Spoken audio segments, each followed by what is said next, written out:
Well, Jericho Road is for me, it's very personal, and it tells the life of my story with my mother growing up in domestic violence. Jericho Road started because my mother was a domestic violence victim back in the 70s, and the effects of the domestic violence is still plaguing her today. My father kicked her 3 flights down the steps in the cold, and back then we didn't have MRIs and things to examine, so her bones behind her back healed wrong, and today she has the bones hands on her nerves, and she has degenerating back problems. So the effects of domestic violence has been plaguing her for a long time, even though the abuse stopped. And so we take this very personal because when we went through our situation, there was no one there to help us. So the origins of Jericho Road is the pain and suffering that we went through as a family, or me and my mother went through, and there was no one there to help us. We started out in Brooklyn doing seminars basically on healthy relationships, and we started a yearly domestic violence basketball tournament, which engages men in domestic violence. And this year, for the first time, we started a women's expo, which caters to, we went to different domestic violence agencies, and not just in Brooklyn, but in other parts, Volunteers of America, which is in Manhattan, right, Tony? Yes, sir. Volunteers of America. We went to different agencies throughout Brooklyn, and we picked women who had been or in domestic violence situations, and they got catered to for Mother's Day. So we don't service just Brooklyn. I mean, our foundation is here in Brooklyn, but as far as seminars and doing events, we'll go citywide. We'll go different places. It's not only that the person getting abused is abused. The abuser was also once a victim, and we learning more and more about the victim who is the abuser, because it's a transformation, it's an evolution. A lot of these abusers were once abused by a stepfather, someone in the family, and the aggression that they took in life now is they're following the pattern that was once in their childhood, and they're taking it into their adult lives and abusing other people.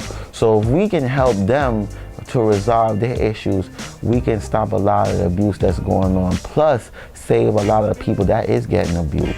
So outreach is, I believe, is the main focus. Outreach to Jericho Road, first I would say is education in terms of what domestic violence is, what it's about, the roots and causes of domestic violence, which Tony tapped on a little bit there.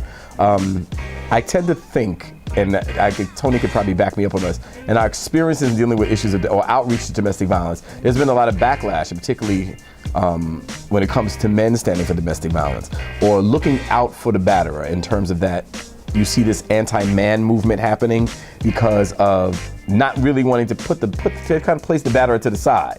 And I'm like, well, you can't deal with domestic violence without dealing with the batterer, because if you can remove the children and the women out the house, but if you don't deal with him, it's just the cycle is just going to continue. So the goal, I think, with Jericho Road is that we're developing a program now is to reach out to men in terms of finding out what the root causes of, like telling them being a victim first and then becoming a batterer. What's the root causes? Where did the root causes of the batterer come from? What we actually do is go to the psychological factors and the root causes of how the abuser became an abuser. A lot of times, a major cause of an abuser becoming an abuser, the two words that strike is fear and shame.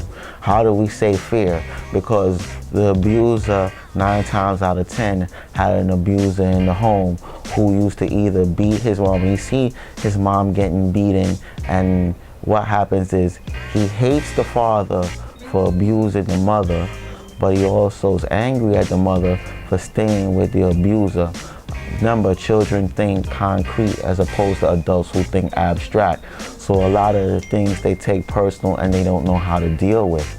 So because of these issues, the young child grows up hating the father, fearing the father for abuse, right? But also hating the mother. And what happens is he learns that aggression becomes he can get what he wants because he's seen that his father used aggression and he was catered to. So what happens is, even though he hates what his father does, he's learning that aggression gets him what he wants. Like Tony said, I think if we get to the root cause of where the battering is coming from, it touches every socioeconomic level. So it doesn't make a difference. Money doesn't make it less, being poor doesn't make it more vulnerable. It's hitting every aspect, every income level. Working with the batterers and doing training with the batterers, it's not a very popular thing at this time, okay? And sometimes it's not well received and sometimes it's well received. And what we find out is that a lot of the things that we mention as far as working with the batterer, understanding the patterns of violence, right? And this is just an aspect of how a batterer is formed, like one scenario, and then I will get into your answer. We as young adults or young children, when we see our parents in an abusive relationship, right? And we as kids looking and we're wondering, how can it work between daddy and mommy, and why didn't it work between daddy and mommy? The young person is hurt, but they may express it in different ways and different forms of behavior. And what happens is, you ask, why do people go back into relationships, and how do people end up in abusive relationships? And you look at it, and this is just one aspect of it though. We recreate patterns in our life and we try to fix it. So all the negative aspects that you saw in your mother and all the negative aspects that you saw in your father, that's what we are attracted to. And we are attracted to it subconsciously because we are trying to fix it in our lives, and we're trying to rectify what happened between the original two people, daddy and mommy. So we fall in love with somebody that's abusive and look at it as we can't live without the person, really when it's your subconscious mind trying to fix what happened when you was a young adult. Well, I can talk about myself personally, growing up in a verbally abusive home. Not a physical abusive home, but a verbally abusive home, in terms of absorbing that as a child and then repeating it in my adulthood. But the difference with me is that I had people around me to tell me, do you see what your behavior is? Do you see, and accountability is important. So someone said to me, do you realize you lash out? Do you realize you verbally abuse? And I didn't realize it. And when I began to see the generations of my forefathers, they were doing the same thing. So I had to, in my decision not to pass it on to my kids, I said I have to stop it. So now I'm constantly aware of my behavior. Think before I open my mouth or say something that can destroy, because words destroy, and particularly words can destroy the self-esteem of a kid. You can just say the word "I'm stupid" to a child, and they take that and run with it. Then their behavior, they begin to act that way. Well, you spoke that word over that child, so that child believes that and begins to act that way.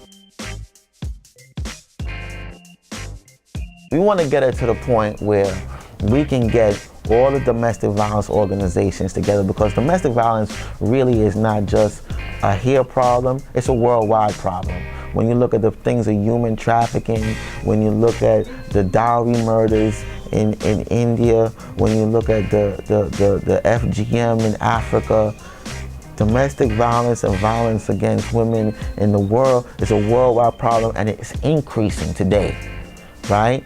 And what we want to do is we want to create a collective consciousness, right? We want to create a worldwide summit where everybody can come together, and people that's in domestic violence situations want to create a retreat for them, a 3-day retreat, and help them, and people sit down and talk to them and create not just give them words, but create a way for them to come out and to have a better life.